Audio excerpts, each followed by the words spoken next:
Marqué par les séquelles de plusieurs décennies de guerres meurtrières, le Vietnam, fascinant par sa beauté, émouvant et parfois déroutant, a réussi à préserver son identité et sa culture. Les avions ne larguent plus de bombes sur ce pays. En revanche, ils lâchent une multitude de voyageurs, tous fascinés par ce territoire d'Asie qui a enfin ouvert ses portes au monde extérieur après une histoire tourmentée.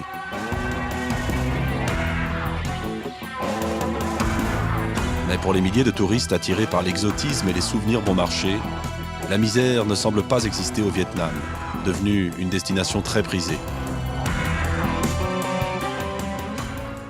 Mais cette république socialiste ne parvient pas à faire face à tous les besoins d'une population estimée à 82 millions d'habitants. Depuis son ouverture aux Occidentaux en 1986, l'aide internationale afflue de plus en plus au Vietnam.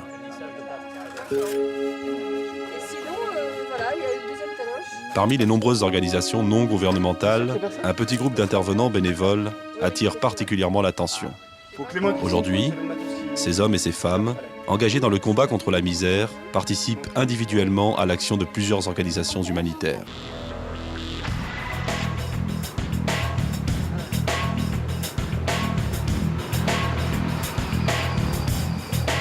Marc de Muink, ancien parachutiste, est totalement immergé dans le milieu associatif humanitaire depuis de nombreuses années.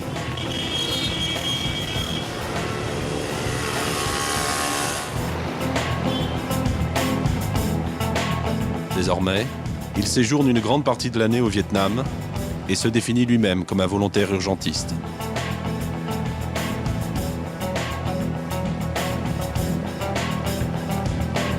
Engagé bénévole au sein de plusieurs associations françaises, Marc parcourt la région de Saigon du matin jusqu'au soir.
Quel que soit leur terrain d'intervention et leur façon d'agir, toutes ces femmes et ces hommes participent à l'amélioration des conditions de vie dans ce pays grâce aux liens tissés avec les populations locales.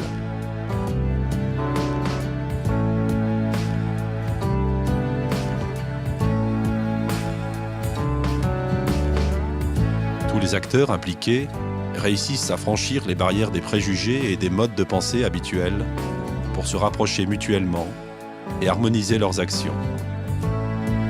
Un vrai partenariat qui se construit sur une réelle bonne volonté, accompagnée d'actions concrètes et pas seulement sur des discours inconsistants. Frère Jacques, dormez-vous, dormez-vous, c'est que le matin, den den dong, den den dong.